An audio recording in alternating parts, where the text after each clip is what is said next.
Pechay ni Ate Cora. Namimiss ko. Namimiss mo pechay ko? Oh my God! Ikaw lang. Alam mo yan? Wala na namimiss ng pechay ko. Ikaw lang naman nagluluto. Bye, puting ulit. Alam ko na pag wala si Ate Cora. Tapos wala nang pechay. Pagtingin ko pala ng table, ay si Ate Cora nagluto ng pechay. Yes.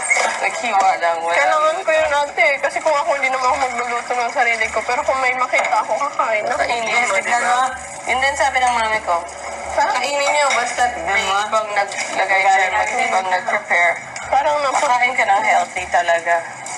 Ano yun yun? Bakit? Ha?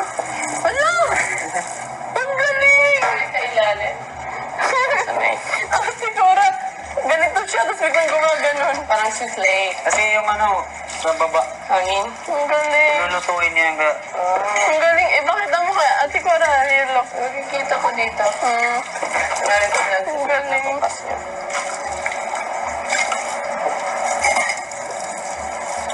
Ikaw lang kung wala ka dito, hindi ako makakain ng gulay. Kasi Kasi yung gusto yung ko lang, regular housemates din. gusto ko lang pechay ate. Ayaw ko ng mga Sabi mga nila, beans. pag nung unang dating ko, sabi nila, pwede bang kainin yan ng hilaw? And I was like, oh gosh. Ikaw yung nagturo Never sa nila. akin. Yung rinara, Masarap yun. first time ko yun. Pinalaw ko na yan. Sa bahay, puro.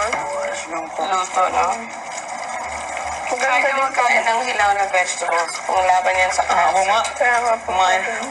Kung nalaman ko yun sa'yo, mas hilaw, mas better. kung nalaman ko yun sa'yo, parang gusto ko na talaga kumain. Masarap naman, di ba? Hindi naman siya yung nag-easy or anything. Hindi lang sanay. Saka alam mo kung bakit dati sabi ko, ay, vlogger si Ate Cora. Alam niya lahat ng mga healthy stuff. Oh! Saka dati ako din, hindi ako kumakain ng masyadong maraming gulay. Hilaw. Yan. Iseso. May, thank you. Si May, kain ka. Si Cora. Wait, I make subo to you. Hindi. Hayaan mo, let it get a little cold. And then I'll come later. Save me a slice na lang. Sige. Salamat. Si May.